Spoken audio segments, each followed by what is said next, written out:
मैं दुल्हन बनकर बड़े अरमान से मेरे पति गौरव के घर आई थी।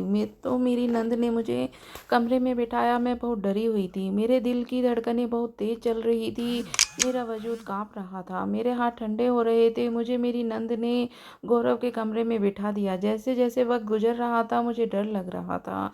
कुछ ही देर में गौरव कमरे में आ जाएंगे, यह सोचकर मेरी जान निकल गई थी। अभी मैं अपनी इन्हीं सोच में ताना बाना बुन रही थी कि कमरे का दरवाज़ा खुला। सामने गौरव था। उसे देखकर तो जैसे मुझे लगा मेरा अगला सांस ही नहीं आएगा, क्योंकि दिल तो कुछ होने वाला था। उसका डर मुझे खा ही जा रहा था।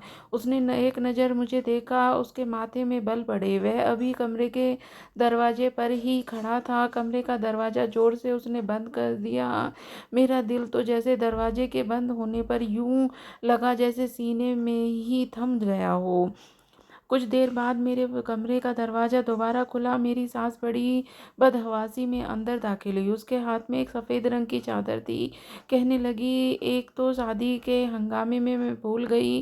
गौरव ने ये 10 मिनट के अंदर अंदर मुझे मेहमानों के सामने ही जलील करके रख दिया। चलो उठो बेटा, जरा बेड की चादर बदलने दो। मैं बेड की से उतरी। उन्होंने चादर उतार कर सफ़ेद रंग की चादर बिछा दी।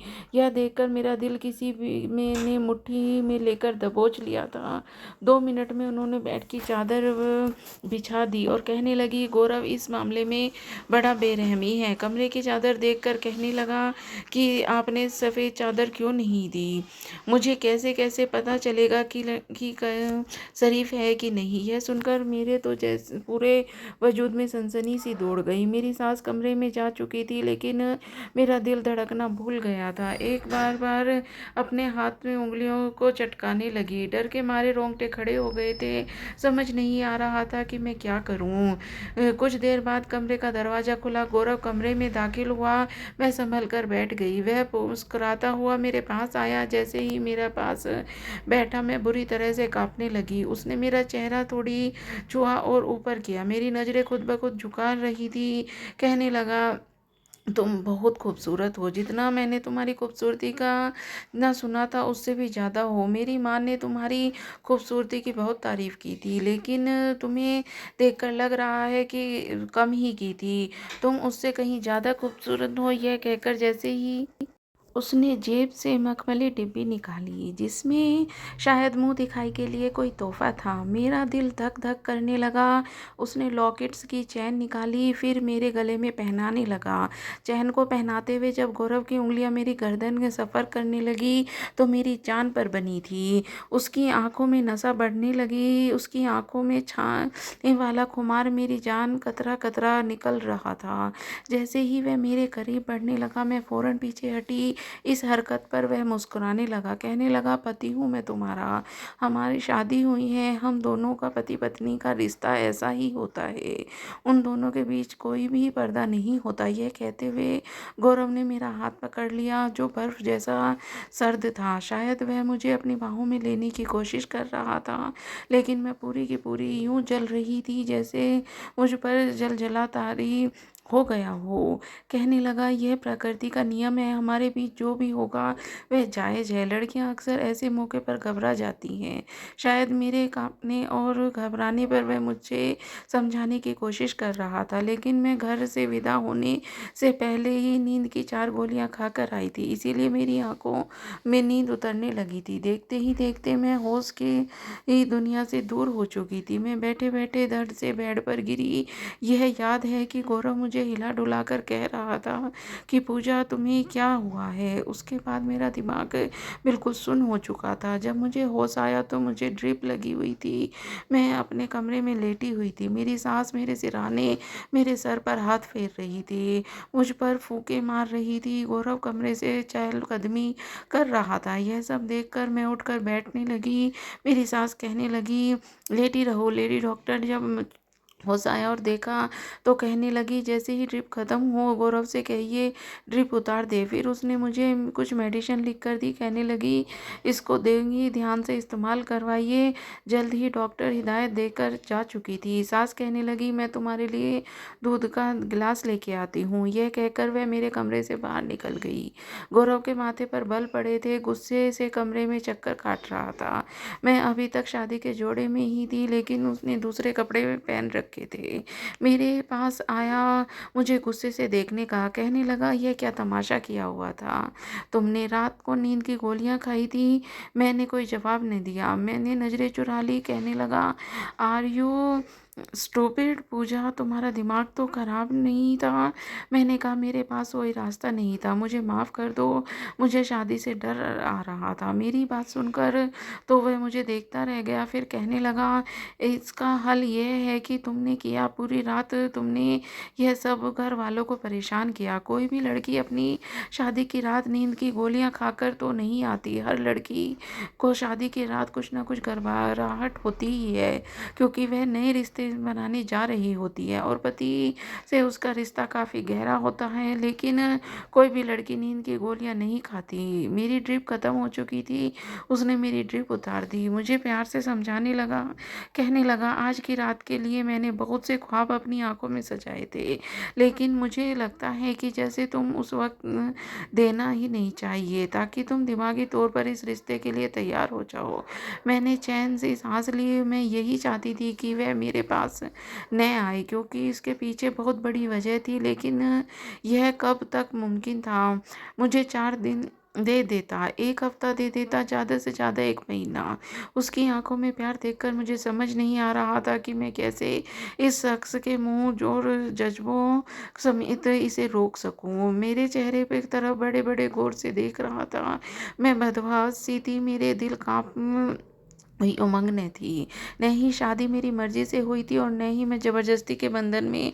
फिलहाल मेरा डर इस बात से बैठ गया था कि मेरे लिए मौत का पैगाम आ जाता अगर रात को मेरी मेडिसिन न खाई होती। तो कहने लगा, कितनी खूबसूरत और मासूम हो, तुम्हें देखकर मेरा दिल बेईमान पर उकसाता है, लेकिन फिलहाल तुम्हारा ख्याल रखना भी मेरी जिम्मेदारी है। यह कहकर वह वहाँ से उठकर कमरे से बाहर चला गया। थोड़ी देर बाद मेरी सास मेरे लिए दूध का गिलास ले आई। मुझे दूध पिलाकर उन्होंने मुझे सोने के लिए कहा। मैं दोबारा से बेड पर लेटकर सो चुकी थी।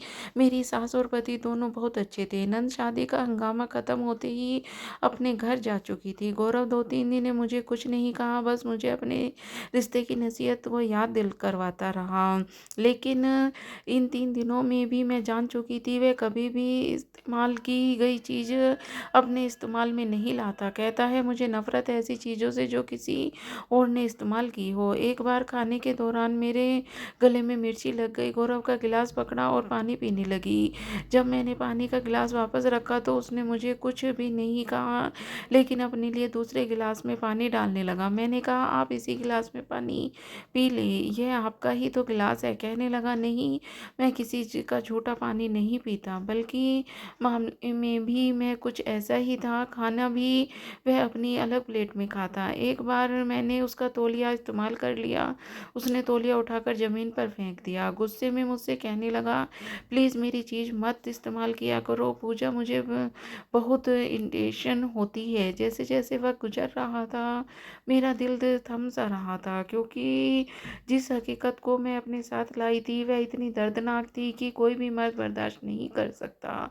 और गौरव की आदतें जिस तरह की थी, वह मेरा दिल उस वक्त यही सोचकर कांपने लगता कि जब वह मुझसे दोबारा अपने रिश्ते के हक जताएगा तो मैं क्या करूंगी। मैं उस वक्त यह सोचकर मेरा दिल दहल जाता था। मेरी शादी को 8 दिन गुजर गए थे। मैंने घर का काम भी करना शुरू कर दिया था, खाना भी बनाने लगी। सास मुझसे बहुत खुश थी। शाम को जब गौरव अपने ऑफिस से वापस आया तो खाने के दौरान मुझे ही देख रहा था। खाने के बाद मैं किचन से जाकर बर्तन धो रही थी जब वह मेरे पीछे आ गया और कहने लगा, बहुत जालिम मालूम हो 10 दिन गुजरे हैं हमारी शादी को, लेकिन तुमने मेरे बारे में अभी तक नहीं सोचा। वह मेरे पास आ गया, मेरे हाथ से बर्तन पकड़े और सिंक में रखते हुए कहने लगा, छोड़ो यह सब, मेरे साथ कमरे में चलो। मेरा हाथ थाम कर वह मुझे कमरे में ले जाने लगा। कमरे का दरवाज़ा बंद करके उसने कुंडी लगा ली और यूं ही जैसे मैं थर थर कांपने लगी। मेरी धड़कनें बुरी तरह चल रही थी। मुझे घुटन का एहसास हो रहा था। मेरी हालत गैर होने लगी थी। चेहरे की रंगत फीकी पड़ने लगी थी। मैं बद से बदहवासी को देखकर वह मुझे बेड पर बिठाया। दिक्कत क्या है तुम्हारे साथ? ऐसा कोई लड़की नहीं करती जैसा तुम कर रही हो। जब भी मैं तुम्हारे करीब आने की कोशिश करता हूँ तुम बुरे तरीके से कांपने लगती हो।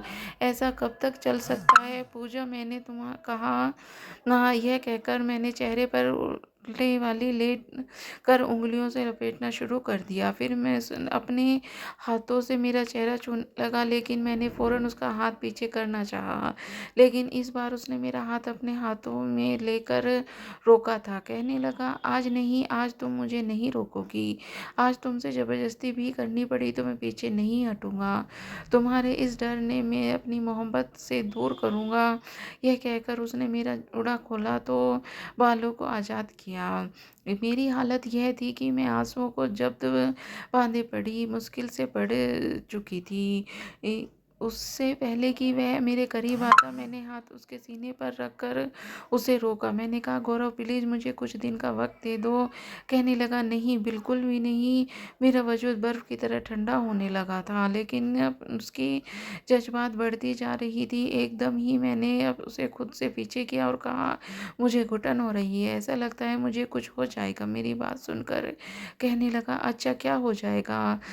तुम्हें बेहोश हो जाओगी, ठीक है हो जाओ बेहोश, लेकिन होश आने के बाद भी मैं तुम्हारे साथ यह सब करूँगा जिसका मैं हक रखता हूँ। मैं रोने लगी और उसे खुद से दूर करने लगी। मेरी हालत भी ज़्यादा बिगड़ने लगी, लेकिन वह शख्स मुझे छोड़ने को तैयार नहीं था। वह मेरे बेहद करीब आ चुका था। मैं खुद की हालत के हवाले कर दिया, लेकिन एकदम से जैसे ही मुझे कुछ याद आया वह फौरन से मुझसे पीछे हट गया। ओह, सफ़ेद चादर तो बिछाना ही भूल गया। यह सफ़ेद चादर मेरे लिए मौत का पैगाम था। इससे पहले कि वह मेरे पास से जाता मैंने उसका हाथ पकड़ लिया। मैंने कहा, प्लीज़ मुझे छोड़ कर मत जाओ, मुझे डर लगता है। मेरी बात पर वह हैरत से मुझे देखने लगा। कहने लगा, क्या चीज़ हो तुम? मेरे पास आने से भी डर लगता है और दूर जाने से भी। अभी आ रहा हूँ, एक बार सफ़ेद चादर ले आऊँ। यह कहकर उसने मेरा हाथ अपने बाजुओं से जुदा किया और उठकर खड़ा हो गया। अलमारी में सफ़ेद चादर ढूंढने लगा, लेकिन चादर तो मैं छुपा चुकी थी। काफ़ी देर तक उसने चादर ढूंढने लगा, लेकिन जब नहीं मिली तो उसने ठंडी आह भरी और अलमारी बंद कर दी। वापस आकर कहने लगा, सफ़ेद चादर ने आज तुम्हारी जान बख्श दी। यह सुनकर मैं चुप सी हो गई। मैंने कहा, क्या मतलब? कहने लगा, मेरे मिजाज को तुम अच्छी तरह से समझ चुकी हो। मुझे यह कहना अच्छा तो नहीं लग रहा, लेकिन फिर भी जैसे कि आजकल का माहौल है, सावधानी ज़रूरी होती है। मैं नहीं चाहता कि मुझे ऐसी लड़की मिले जो पहले से ही अपनी इज्जत कहीं गंवा आकर आई हो। यह कहकर उसने अपनी साइड का लैंप ऑफ कर दिया और सो गया। लेकिन मेरी तो जैसे आंखों की नींद गायब हो चुकी थी। मैंने बहुत कोशिश की मैं सो जाऊं, लेकिन मुझे नींद नहीं आई। अगले दिन गौरव मुझसे कहने लगा, उसका दोस्त कनाडा में गया है, अभी वापस आया है। अभी उसे पता चला कि मेरी शादी हुई है, इसीलिए कह रहा है कि मुझे अपनी शादी की ट्रीट दो। यह कहकर मुस्कुराने लगा और कहने लगा, मैंने उसे चाय पर बुलाया है, तुम चाय का अच्छा सा इंतज़ाम कर लेना। मैंने कहा, ठीक है। मैंने काफ़ी डिशेज़ बनाई, गौरव ने अपने दोस्त के सामने रखी, लेकिन मुझे भी अंदर बुलाने लगा। कहने लगा कि वह तुमसे मिलना चाहता है। मैंने कहा, क्यों, किसी अजनबी से मिलूं? उसका दोस्त है। कहने लगा, मेरा बहुत बेस्ट फ्रेंड है, इसीलिए तुम्हें उस अजनबी कहने की ज़रूरत नहीं है। बहुत शरीफ लड़का है। उसने मेरा हाथ पकड़ा और मुझे ड्राइंग रूम में ले गया, लेकिन जैसे जैसे ही सामने उस नौजवान को देखा तो मेरे होश उड़ गए। मुझे देखकर तो बदहवास वह भी खो बैठा था। फ़ौरन से खड़ा हो गया। मेरा पति कहने लगा, समीर, यह मेरी बीवी पूजा है। पूजा, ये मेरा बेहतरीन दोस्त। मेरे लिए इसकी कोई भी बात छुपी नहीं है। यह कमरे से बाहर जाना चाहती थी, लेकिन गौरव ने मेरा हाथ थाम लिया और चाहा कि मैं हाथ नहीं छुड़वा सकती थी। सामने खड़ा शख्स मेरे लिए जानलेवा था, बल्कि मेरे डर की असली वजह वही शख्स था जो मुझे सिकवा की नज़रों से देख रहा था। मैंने कहा, गौरव, मुझे बाहर जाना है। मैंने मुश्किल से ही सही लेकिन अपना हाथ छुड़ाया और कमरे से बाहर चली गई। मैं सीधा अपने कमरे में गई और फूट फूट कर रोने लगी। यह कैसी हकीकत है। मैं भूल जाना चाहती थी सब कुछ, लेकिन किस्मत ने शायद कुछ और ही मंजूर था। समीर से मेरी मुलाकात एक फेस्टिवल में हुई थी। हम दोनों एक ही किताब लेना चाहते थे। इत्तेफाक से वह किताब बस एक ही थी जिस पर हमारी बहस हुई। फिर समीर ने मुझे वह किताब अपना फ़ोन नंबर और नाम लिख कर दे दी। जब मैंने घर आकर देखा तो उसका नाम और फ़ोन नंबर लिखा था। काफ़ी खुश शक्ल नौजवान उस दिनों भी दोस्तों से उसके बॉयफ्रेंड के किस्से सुनकर बड़ी हिचकी होती थी। मैंने सोचा कि लड़का नंबर दे रहा है तो बात करने में क्या हर्ज है। समीर को मैंने कॉल की और उसे डांटने लगी कि अपना नंबर मेरी बुक पर क्यों लिखा। यहीं से हमारी बातों का सिलसिला शुरू हुआ। बढ़ते बढ़ते बहुत आगे तक चला गया। मुझे समीर से मोहब्बत हो गई थी, वह भी करता था। पहल पहल तो हमारे बीच बातें होती, लेकिन धीरे धीरे मिलने का बेताबी बढ़ने लगी। वह कहने लगा कि पहली ही नज़र में उसे अच्छी लगी। जानबूझकर उसने मुझसे बहस शुरू की। उसे इस किताब से भी कोई दिलचस्पी नहीं थी, बस उस मुझसे ही थी। इसीलिए उस अपना नंबर लिखकर उसका इरादा उनसे दोस्ती करने का था, जैसे ही मेरी दोस्तों ने कर रखी थी। लेकिन मैं नहीं जानती थी कि दोस्ती मोहब्बत में बदल जाएगी। वह मुझे बेहद पसंद हो जाएगा। 6 माह में ही हमारा यह हाल था कि हम एक दूसरे के बगैर नहीं रह सकते थे। हमारा किसी बात पर कोई पर्दा नहीं था। हम दोनों एक दूसरे का हर किस्म की बातें शेयर करने लगे थे, वह भी जो हमें नहीं करनी चाहिए थी। शैतान जब इंसान पर हावी होने लगता है तो अक्ल मार जाती है। हमारे साथ भी कुछ ऐसा ही हुआ। एक बार समीर ने मुझे बाहर मिलने के लिए कहा। मुझे मिले बिना चैन नहीं आएगा। मेरा अपना भी यही हाल था। वह बातों में तसल्ली नहीं होती थी। मैंने सोचा कि एक मुलाकात कर लेनी चाहिए। मैंने उससे मिलने के लिए चली गई। एक दूसरे से देखकर हम दिल के जज्बात उभरने लगे, बेकाबू होने लगे। मुलाकातों का सिलसिला जारी हो गया। फिर एक बार वह सब हुआ जो नहीं होना चाहिए था। मैं निकली तो कॉलेज के लिए थी, लेकिन असल मकसद समीर से मुलाकात करना था। उसे यह कहना था कि उसके घर वालों ने रिश्ते के लिए भेजे। वह भी यही चाहता था, लेकिन कहने लगा कि बड़े भाई के पास जा रहा है, 3 साल बाद लौटेगा और फिर मेरा रिश्ता मांग सकता है। इन सालों में वह ठीक ठाक सेट हो जाएगा तो मेरे घर वालों को भी इस रिश्ते का ऐतराज़ नहीं होगा। यह सुनकर मेरी आंखों में आंसू बहने लगे। मैंने कहा, समीर, 3 साल कैसे गुजारूंगी? तुम्हारे बगैर मैं मर जाऊंगी।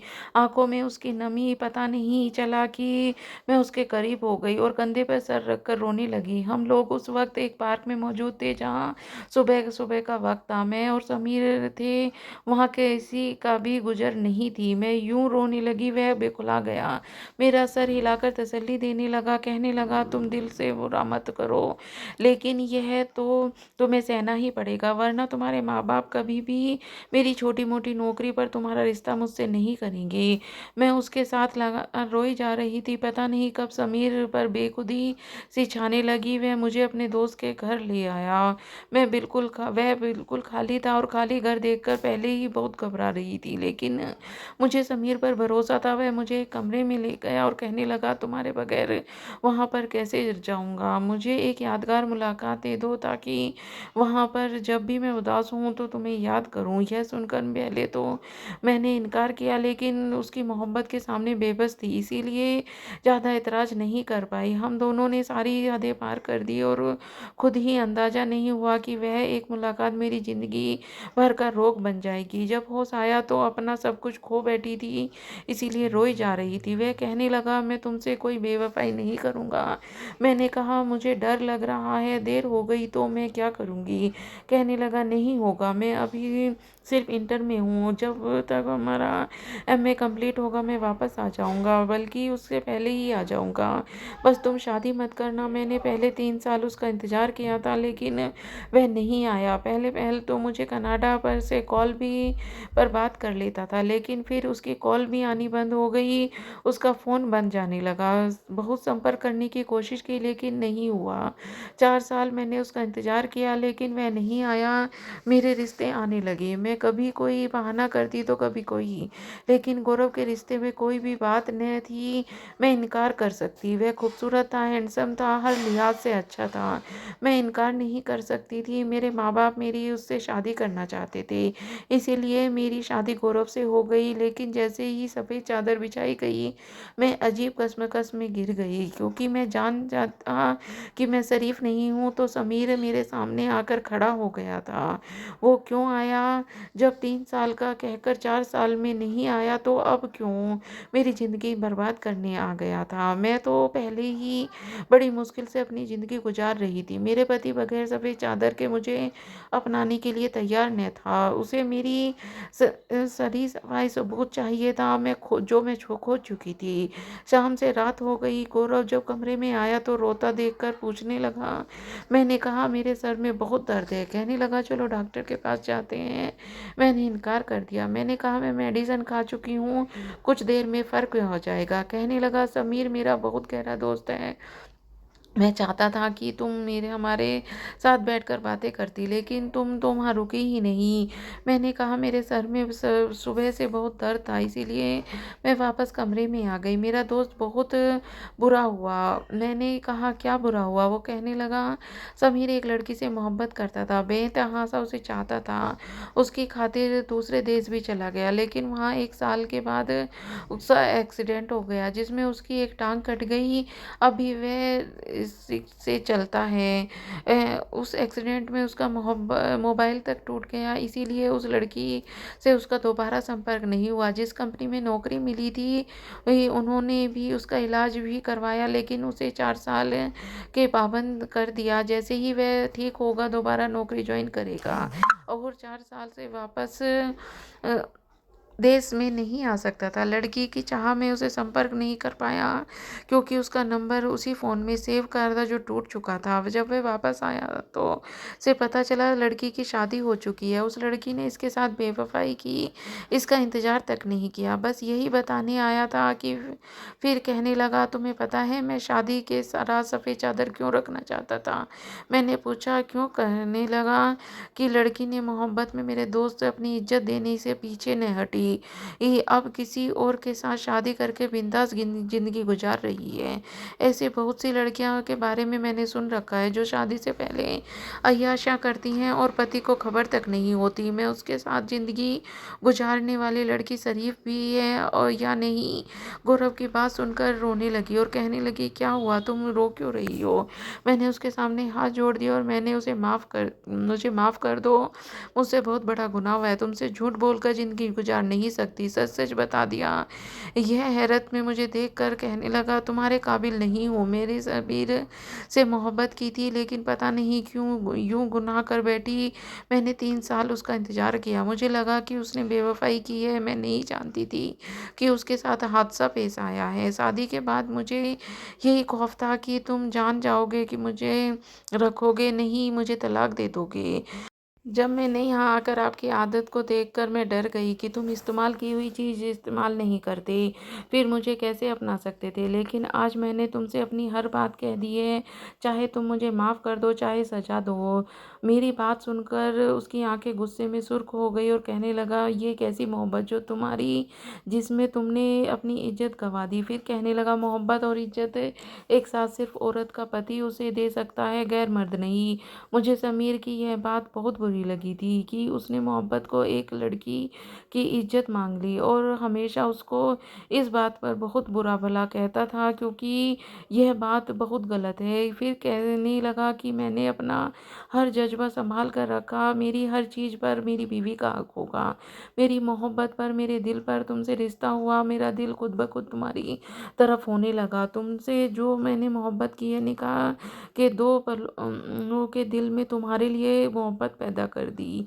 बेशक मुझे इस्तेमाल की हुई चीज़ पसंद नहीं है, लेकिन तुम मेरी बीवी हो, मेरे पति पत्नी एक दूसरे के पूरक होते हैं। पत्नी की इज्जत के पर्दे में रखता है, इसीलिए मेरा फ़र्ज़ है मैं तुम्हारी यह इज्जत छुपा लूँ। कहकर वे मेरा हाथ थामा, मैं पत्थर की बन गई। सोच भी नहीं सकती थी कि गौरव दिल इतना बड़ा है। उसके गौरव और समीर की दोस्ती तोड़ दी। आज हमारी शादी को 10 साल हो गए हैं। गौरव मुझसे बहुत मोहब्बत प्यार करते हैं, मुझसे कभी मेरी उस गलती का ताना नहीं दिया। आज हम 2 बच्चों के माँ बाप हैं और बहुत खुश हैं। तो दोस्तों, आपको ये कहानी कैसी लगी मुझे कमेंट करके ज़रूर बताना। पूरी कहानी सुनने के लिए आपका बहुत बहुत धन्यवाद।